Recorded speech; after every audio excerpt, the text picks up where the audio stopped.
I think when you're doing things in isolation, that it's really easy to listen to lies that Satan would prefer for you to believe, because he doesn't want you to be effective for the kingdom. He doesn't want your kids to be effective for the kingdom. And so I think isolation is just one of the death knells of homeschooling. And I'm not saying you need a huge community, but you need a buddy or two. Hi, welcome to the Zan Tyler Podcast. This podcast is brought to you by BJU Press Homeschool. Homeschooling is an exciting adventure we take with our children. One of the most challenging parts of this journey is choosing the curriculum you want to use. BJU Press Homeschool is a curriculum you can trust. All the books, resources, and videos have been designed with you and your child in mind. Their curriculum is educationally robust and rich, taking into account that children have different learning styles, strengths, and needs. Mom, you are in charge. BJU Press Homeschool is here to come alongside and support you. Do you need help with the teaching load, or is there a subject you just don't want to teach? Their amazing video courses are available for all grades and almost every subject. BJU Press Homeschool believes that homeschooling can produce a new generation of students who know God, love their neighbors, and stand firm in their faith. For more information, go to bjupresshomeschool.com. That's bjupresshomeschool.com.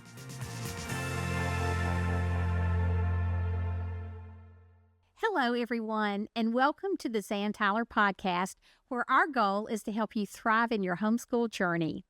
Let me take just a minute to ask you to please subscribe to this podcast wherever you listen or watch, including YouTube. And if this podcast has been encouraging to you, please leave us a 5-star review. Each review really does help us. Please remember to follow us on Facebook and Instagram. We post a lot of great content there too. Thanks for joining us for the second part of this conversation with my dear friend, Janie Gibson. Janie and her husband, Gene, have 5 children and homeschooled for 24 years. If you missed part 1 of this 2-part episode, please go back and listen to it. Janie believes in the power of community, and she has an amazing gift for recognizing the strengths and needs in her children and then creating opportunities to develop those strengths and meet those needs. In our discussion today, we talk about practical ways you can create communities to meet your needs as a homeschooling parent and your children's needs. So stay tuned. I think you will really be encouraged by this episode. So you started American Heritage Girls. You started the sports league. And then after that, did you move to South Carolina? Were there any other things you started? And the reason I'm belaboring this is because I want moms out there. You know, we often think, especially if you've moved your kids into homeschooling from COVID, you've had an institution that's taking care of your kids' needs and the extracurricular activities. So what we want to show you is that it also works very well in homeschooling. It's a lot more organic and personal, but that doesn't mean it's less effective. I would say within the homeschool support group there in Savannah before we moved up here, the Lord would bring people into that group. He brought a military mom who had opened a theater and a military award-winning theater in Japan. And she came to me and she said, "Hey, we're moving to Savannah. Can I open a theater? Would you be interested in a theater group for your homeschool support group?" She joined our home. I said, "Yes." She joined our homeschool support group, and there was a slew of kids who were interested in theater classes. There's a tiny but perfect theater out on Tybee Island. And so once or twice a year, this group, that mom has moved on in her military life, but there is still a little group that is putting on productions at this theater once or twice a year. They're building the sets, they're making the costumes, they're learning their lines. And so sometimes it's just making space for, I didn't start that group, I just made space and brought people together to see if there was an interest, engaging that interest, and she took off. It was great because, like the athletic league, there was a whole group of parents who were interested in that opportunity for their children. That is so interesting and so phenomenal. And like you said, you didn't have to start the drama group. It was somebody else who did that. And now the homeschooling community is so large.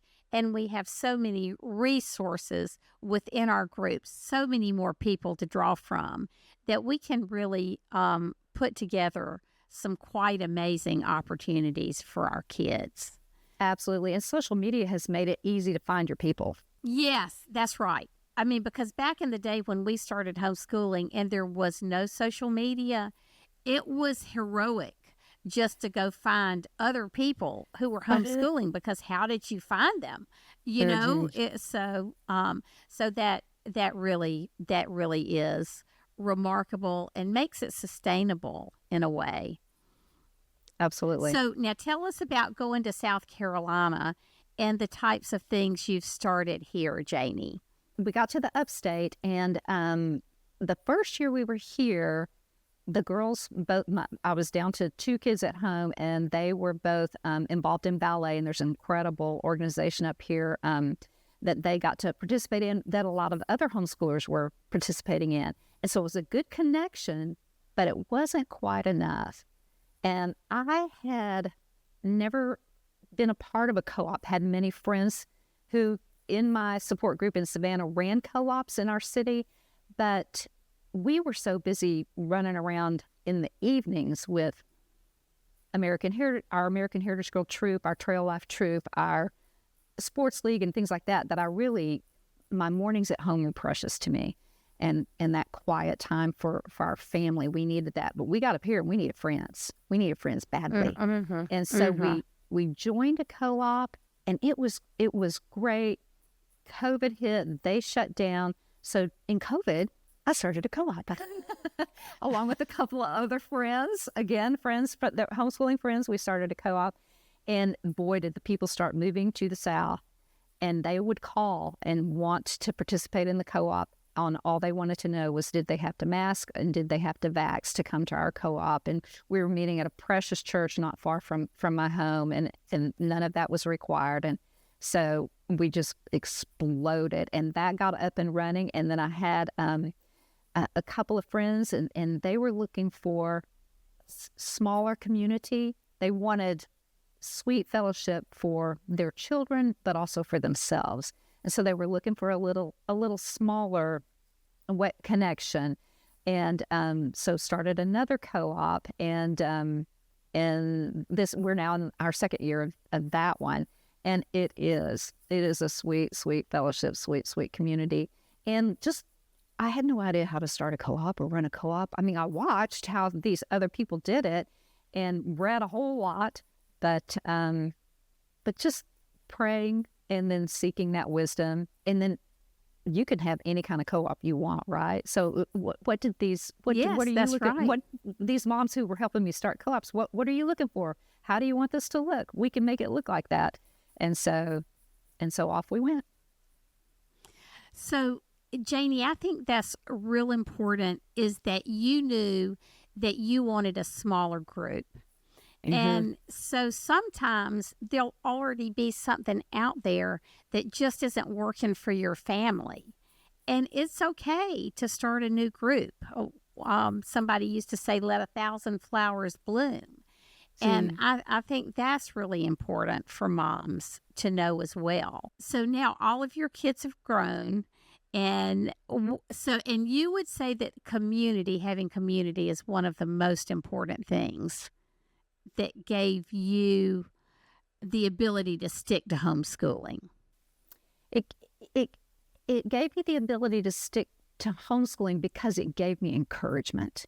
It was encouraging. I think when you're doing things in isolation, that it's really easy to listen to lies that Satan would prefer for you to believe, because he doesn't want you to be effective for the kingdom. He doesn't want your kids to be effective for the kingdom.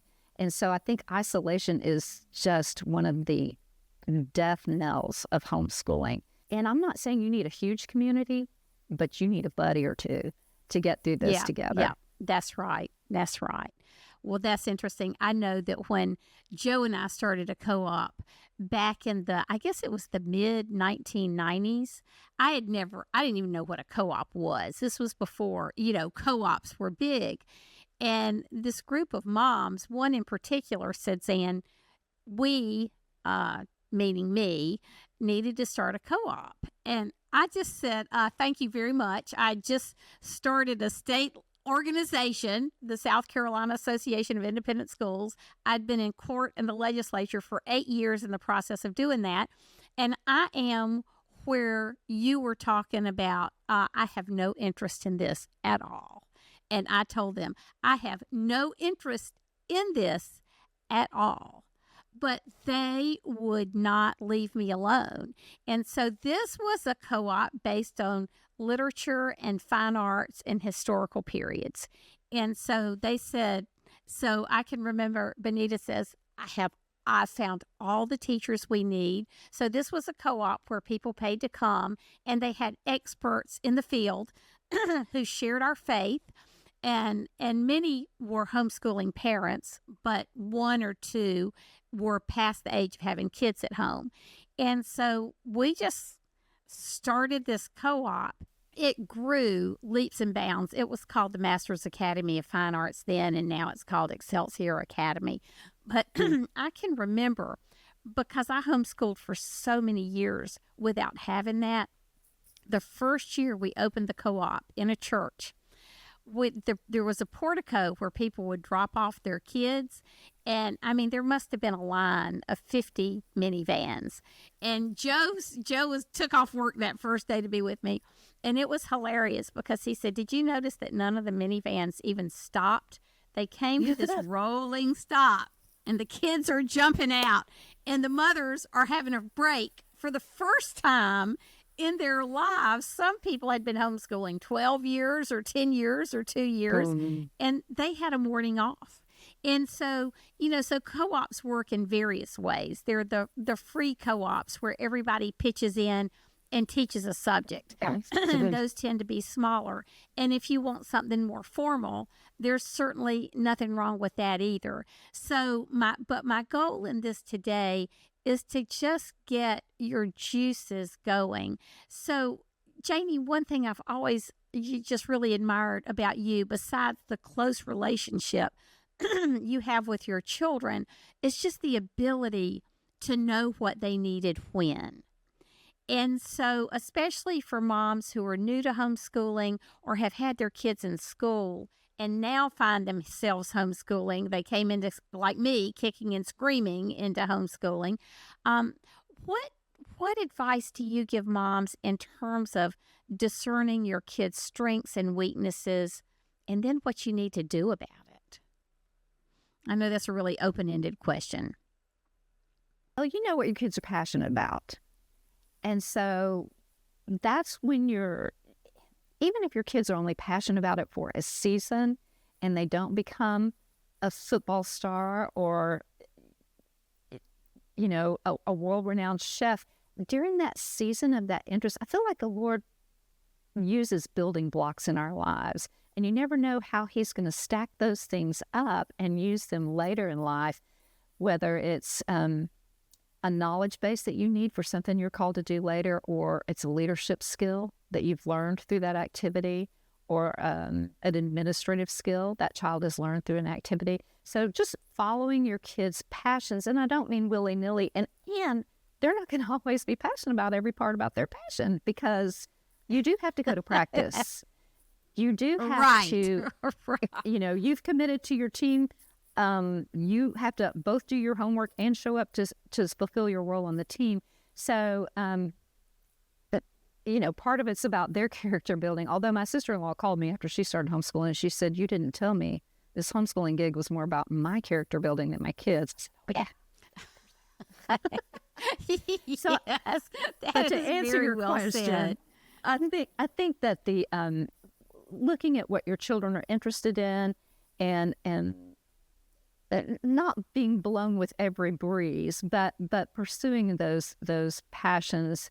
And we would tell our kids growing up, we can't do everything. You may choose, mom will choose piano lessons, and you may choose one other thing. We're not chasing every passion to its end, but just the observing of your children and what they're interested in, and what their friend group is interested in. You know what I mean? I think that's one of the beauties of homeschooling that you never see from the outside looking in. Because when your kids are in an institutional school, you don't observe them during the daytime because they're somewhere else. But and then sometimes at night, I mean, I know when I got home from school, I had homework, I had extracurriculars, and by the time I had any meaningful conversation with my parents, I was tired. And it doesn't mean that they weren't amazing parents, because they were. But homeschooling gives that place for observation. And you can see what triggers your child. You can see what really buoys them up, where their strengths are. I've said this before, and I think I'll die saying it, but when I was a young homeschooling mom, one of the things that changed the direction of our homeschooling was this little book I picked up, Growing Up Learning. I think it's out of print now, by Dr. Walter Barbie, and he was Barbe, and he was at the Ohio State University as a professor in education. And he said, we need to know what our kids' strengths are. If you see a bunch of adults in a room, you'll never see them functioning from their realm of weakness. They'll be always functioning from their strengths.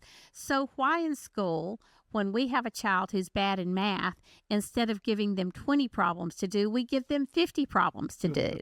Do they need to know math? Yes, but maybe it's not their strength. So I think part of the beauty of homeschooling is having that time to sit back and observe and know your children so well that you just, not automatically, but you come to very intuitively know their strengths and their weaknesses. Those are gifts we take for granted, but those are gifts that require time on the behalf of the parent to see in their children. Absolutely. And the beauty of homeschooling is that verse in Deuteronomy, when you're speaking to your children, talking with them when you're sitting down, when you're walking by the way, when you lie down, when you rise up, that is the space that homeschooling allows for a parent to not only pour into that child, but to give space for that observation that you're talking about, to see their strengths, to see their weaknesses, and to know how better to disciple them. And one thing you said that is so true, every interest they have is not going to result in professional sports or being a professional chef or dancer or actor, but just doing those things together in those interests while they're there. You are so right that you never know what skill is going to be or passion's going to be ignited later in the child's life because of that. Both of my boys started out at Covenant College and for different reasons ended up graduating from the University of South Carolina. And at my oldest son's graduation, Ben Carson spoke. And one of the things he said that I'll never forget is that God doesn't waste any knowledge. And so these extraneous bits of information our children gain from being out and about and involved in these different things, we can rest assured that God is not going to waste that in their lives. Absolutely. One of my kids, I think they were probably stroller age, right? And we went and saw the Terracotta Army when it was touring, the Chinese Terracotta Army.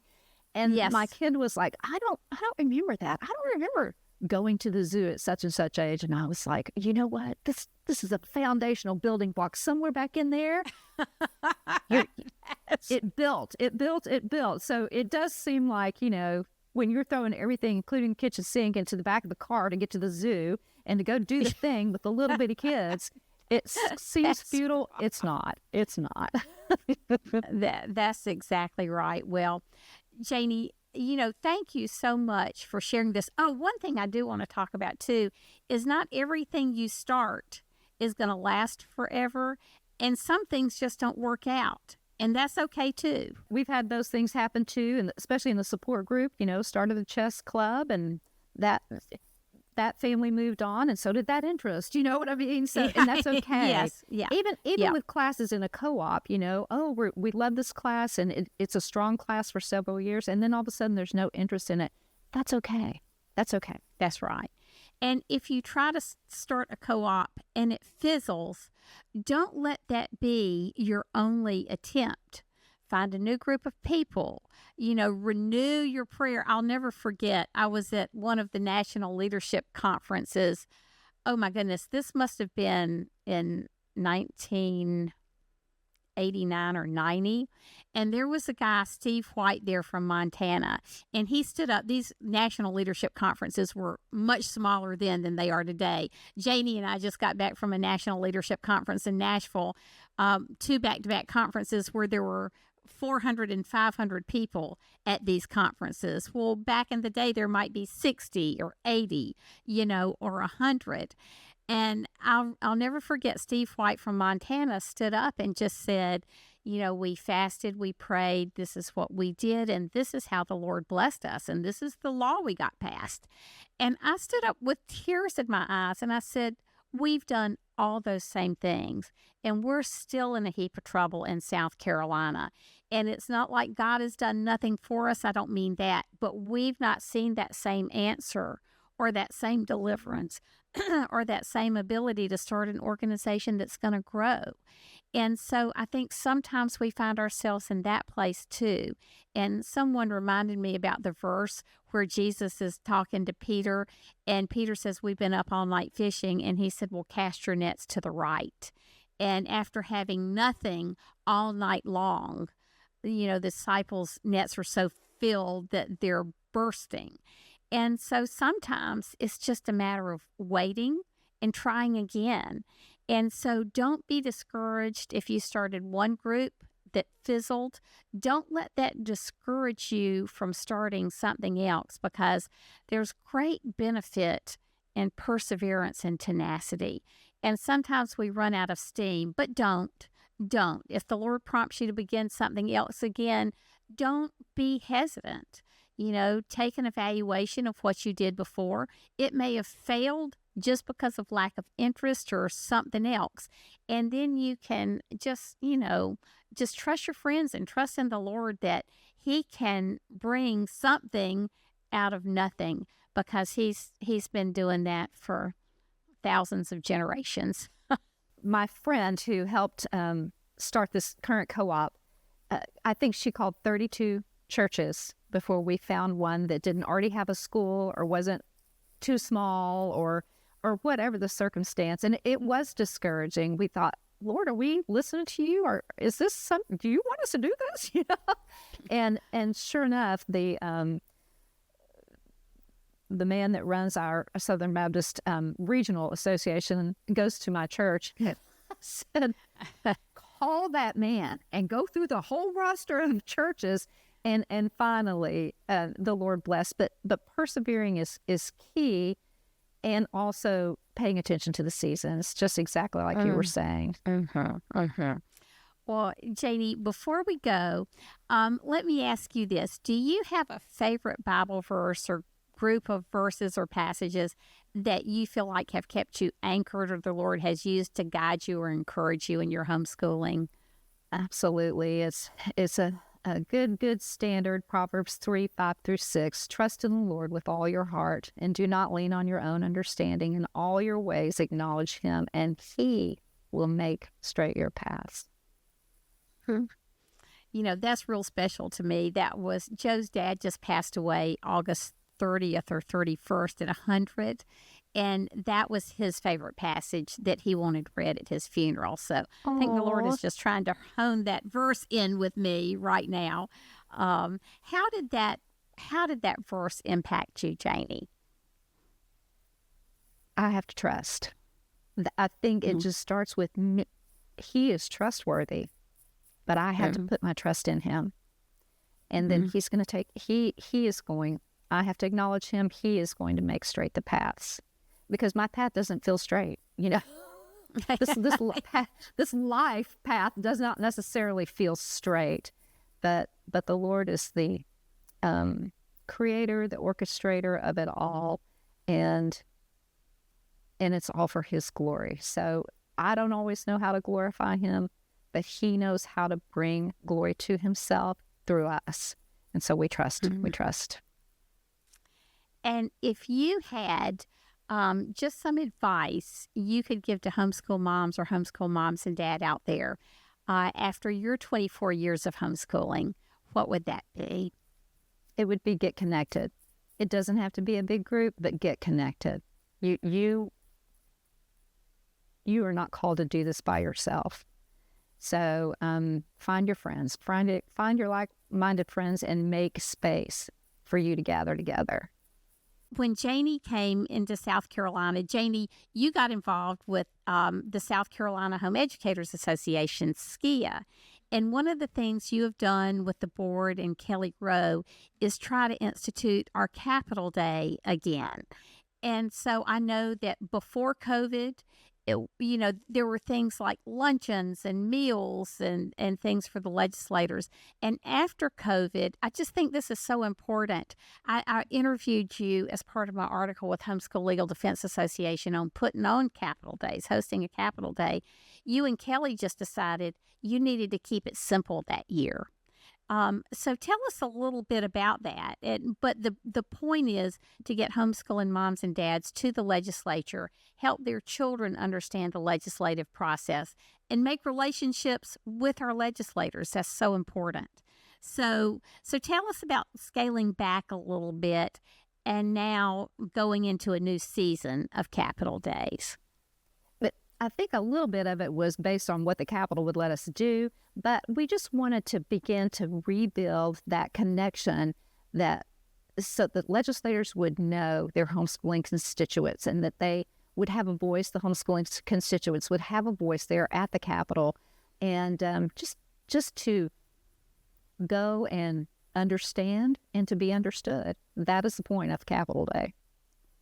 And I love that because sometimes we're called to be builders and sometimes we rebuild.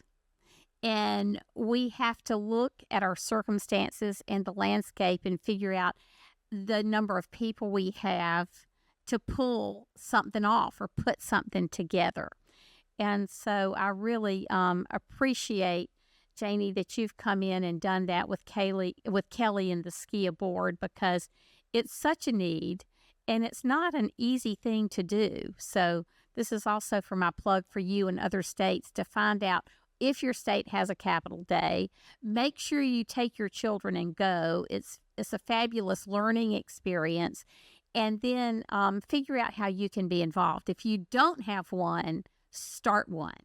And you can contact me at zantyler.com. And through social media. You can also find go to homeschoolfreedom.com and find out more about Capital Days there. But, this is just another example of where Janie saw a need, and Kelly and Janie and the SCIA board found each other and started putting this back together again. So I just want to encourage you not to be intimidated by the need that you see, but commit it to prayer, and then just ask the Lord what your role in it should be, and don't give up. Don't allow yourself to get so discouraged that you quit. So do you want people to reach out to you or find you at SCIA or not find you at all? How about find me at SCIA at schea.net. And then, as always, you can find me at zantyler.com and on social media. So we want to thank you so much for being here today. And thank you, Janie, for being here today. You've been such a blessing. We just are here to help you thrive and help your children thrive in their homeschooling journey. And we pray that God will continue to bless you richly in what you're doing. Until next time, bye.